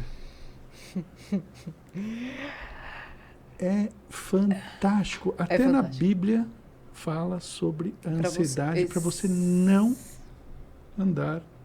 Não ande, vou repetir. Não ande ansioso. Eu creio em Deus e creio que muitas pessoas boas nesse mundo existem. Deus tem cuidado de vocês. Eu tenho certeza que uma dessas pessoas boas nesse mundo é você. Não, agora você chutou. Agora você me judiou. Não ajudei, não. Ele tá querendo me fazer chorar, gente. Não faça isso comigo. Se você não chora, eu choro. Mas essa passagem eu achei, sem dúvida nenhuma, lindíssima. E ela é muito rica. E ela dá uma pista de como a gente consegue, no final das contas, Desconstruir a ansiedade. Dá uma pista enorme. Se a gente consegue sentir que o bem é maior do que o mal e que, acima de tudo, a gente está sendo protegido, como que a gente anda com medo? É verdade. Agora, eu falo assim e repito, uma dessas pessoas boas, realmente eu falo que é você. Porque uma das coisas que eu admiro de verdade nas pessoas, de verdade, é esse propósito, né, de fazer o bem, de fazer algo em prol das pessoas, em ajudar as pessoas. Eu quero estar junto nesse trabalho teu. Maravilha, temos agora dia 20, já temos novamente, Desconstruindo a Ansiedade. Enfim, eu vou deixar o link aqui, porque eu não sei quando as pessoas vão assistir esse vídeo. Mas eu vou deixar o link aqui, tá? E procurem essa mulher que ela é... Bom, enfim, tira suas conclusões, mas eu super admiro e acredito mesmo. Gratidão, e eu monstro. Tenho, assim, uma enorme gratidão de você Toda minha. estar fazendo esse trabalho lindo, maravilhoso, porque é algo que realmente eu sinto na pele também, porque eu também tenho os meus picos de ansiedade, eu reconheço. Venho trabalhando ao longo, eu já fui muito ansioso na minha vida, hoje eu sou menos, reconheço que eu sou menos, mas também reconheço que eu ainda tenho o que melhorar. Sempre. Ponto. E eu quero aprender bastante. Voltando na parte bíblica, orar e vigiar. A gente tem orar coisa e vigiar o tempo todo. Olha, cara, esse é o segundo podcast seguido que a gente fala sobre essa frase, vigiar e orar. Orar e vigiar? Orar e vigiar. Perfeito. Cara, é maravilhoso. Maravilhoso. Maravilhoso. Aí eu vou para uma pergunta bem objetiva para você. Pois não. Onde a espiritualidade auxilia na desconstrução da ansiedade? Nossa. Essa frase anterior, essa passagem bíblica que você trouxe, ela deixa muito claro isso. Tem um dado momento que, se a gente não olhar para algo superior e se sentir refugiado nisso, perceber que a gente tem um lugar ali de verdadeiro, quase como se fosse eu vou fazer uma imagem aqui, porque eu sou muito visual, tá, para explicar as coisas. Então imagine que existe uma tremenda de uma tempestade. Não adianta a gente ficar o tempo inteiro torcendo para a tempestade passar. Vale muito mais a pena a gente se sentir embaixo de um guarda-chuva. Então eu acho que é nesse lugar que a espiritualidade ela tem que entrar. Quando eu entendo que realmente as incertezas, existe um mistério muito maior do que a gente não vai ter controle de tudo, é impossível, é desumano ter controle de tudo. A gente vai ter que fazer as pazes com a incerteza, a gente vai ter que fazer as pazes com muitas coisas acontecerem de forma que a gente não quer, que a gente não entende, e entregar isso na mão de uma inteligência superior. Senão, esse medo, ele vai sempre estar muito presente, ele vai se fazer cada vez mais presente e ele vai nos engolir. Uau, fantástico. E eu posso falar um pouquinho mais? À vontade. No momento que você encontra,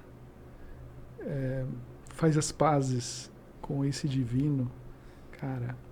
A vida é outra. É maravilhoso. A vida é outra. É maravilhoso. É maravilhoso. Foi quase mas entre o êxtase, né? É uma sensação sem... E o que na verdade eu tento fazer é fazer com que as pessoas de um lugar muito mais terreno vá chegando para isso. É quase como um funil, entende? A minha ideia disso é quase como um funil. Dificilmente uma pessoa vai direto fazer as pazes com o divino se ela está com tanta dor no físico dela, com tanto desconforto no físico dela. Não sabe mas nem se a gente de onde ela veio não consegue a pancada, nem olhar né? para isso. Não consegue nem olhar para isso. Você pega uma pessoa que ela está em muito sofrimento, às vezes você precisa diminuir o sofrimento dela, você precisa dar uma acolhida ali naquela coisa pontual para ela ter um fôlego, olhar e falar assim, nossa, é verdade. É possível tirar os véus, né?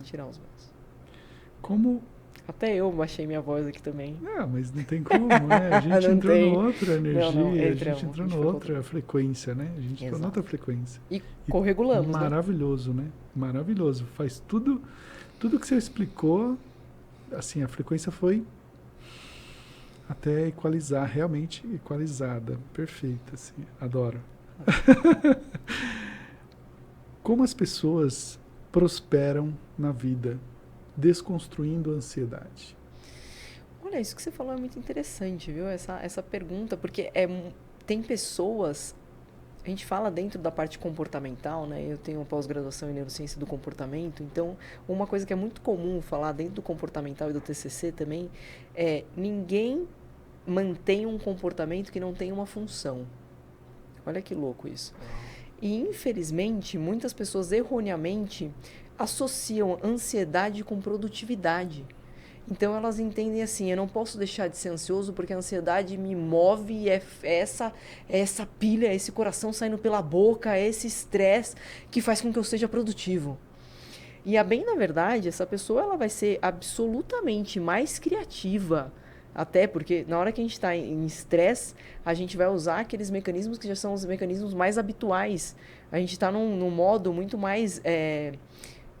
os sistemas que estão sendo utilizados no nosso cérebro são mais primitivos e não a parte cortical, que é a parte mais nobre, a parte mais inventiva, a parte mais de simulação de coisas que nunca existiu, aquela parte de você ter insights, que você linka coisas que nunca foram pensadas antes. Essa parte ela está mais rebaixada, a gente está com uma parte mais instintiva mais acionada.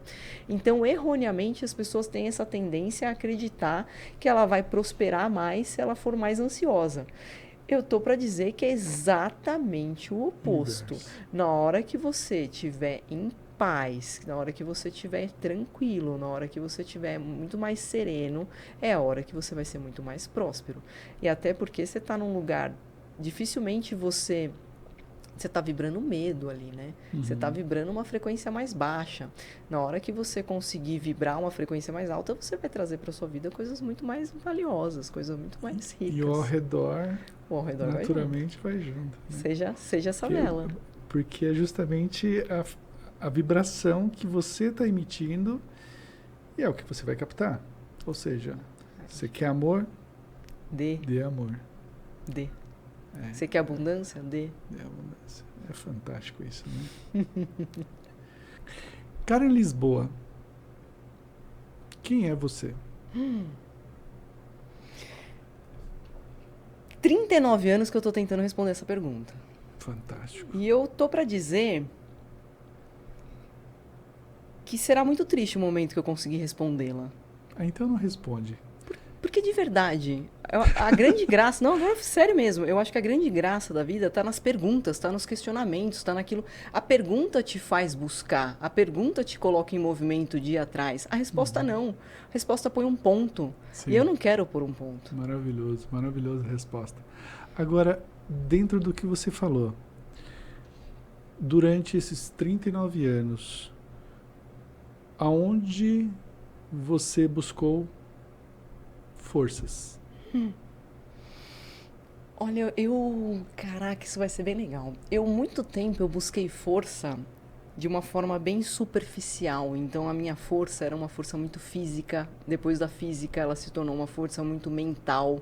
Então, inicialmente, de verdade, a minha força era uma força... Eu preciso ser uma mulher forte.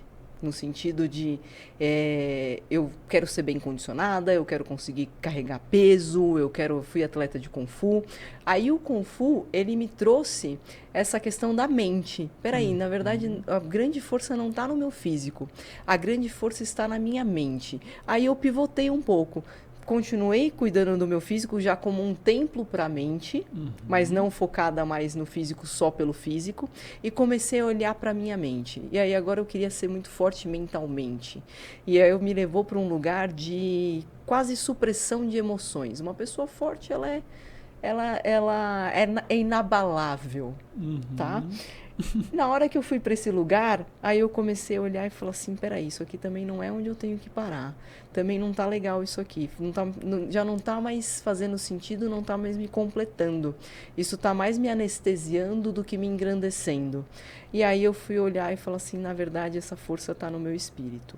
Na hora que eu fui pro espírito, eu falei, a força não tá no meu espírito, porque essa força é de todos e é do uno. Então, esse caminho, ele foi indo muito dessa maneira, ele foi indo muito do físico, não é à toa que eu parto daí, né? Uhum. Ele foi indo muito de ir galgando como se fosse uma escada que eu estivesse subindo. Trazendo para a humanidade.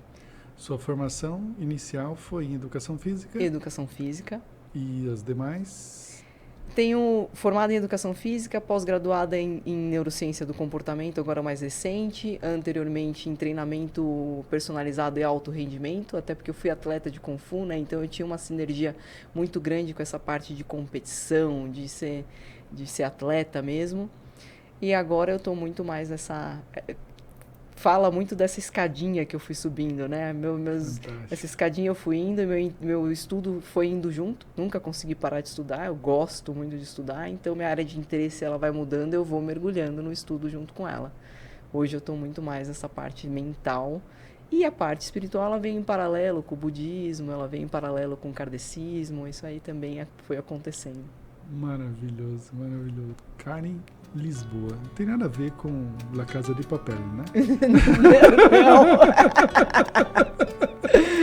Não tem. Esse Lisboa a gente nem sabe exatamente, não consegui achar na árvore genealógica e chegar. Mas chegou no Portugal? Não cheguei em Portugal, ora pois, não cheguei. Mas eu também acho que eu não procurei tão bem, porque minha mãe é espanhola, nasceu na Espanha.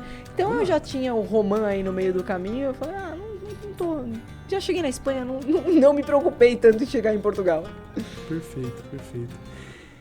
Eu não tenho palavras para explicar a minha gratidão. É super recíproca, saiba disso. Por sua presença de alma, de pessoa, de conhecimento. Eu não vou nem entrar nesse quesito, porque você é supra-sumo, né? Ao que eu vejo. Super, como eu disse no início, conhecedora, pesquisadora, uma pessoa que tem bases sólidas para poder dar um suporte. Aí eu tô nessa, tá? Vamos junto. Quero desconstruir essa ansiedade. E você, também quer? Muito obrigado. Eu que agradeço. Essa gratidão é super recíproca, essa admiração também. Imagina. Gratidão.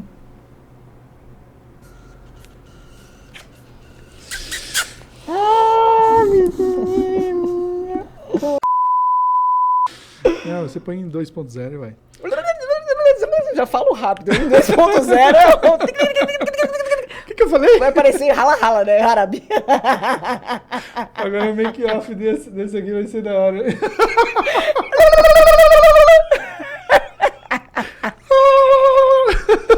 Segura aí que vai começar a ir pro lado errado. Aqui, aí já era. Karen Lisboa. Desde pequenininha. Não é isso que eu queria falar. Quando você percebe que o cara ele vai pegar a primeira esquerda, você fala, não sei o que tem nessa quebrada, é melhor tirar ele daí.